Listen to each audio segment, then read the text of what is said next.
এই দেখো বন্ধুরা, আমাদের বাড়িতে লেবু গাছ হয়েছে। দেখো কত লেবু হয়েছে থোকায় থোকায়। তো ওই জন্য পারছে, এই যে আমি নিয়ে যাব বলে। প্রচুর লেবু হয়েছে গাছটাতে, ছোট্ট একটা গাছ কিন্তু লেবুতে ভর্তি।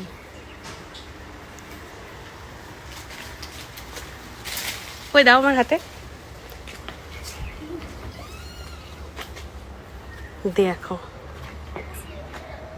কি সুন্দর লেবু হয়েছে, পুরো আঙুর ফলের মতো ঝুলছে লেবু।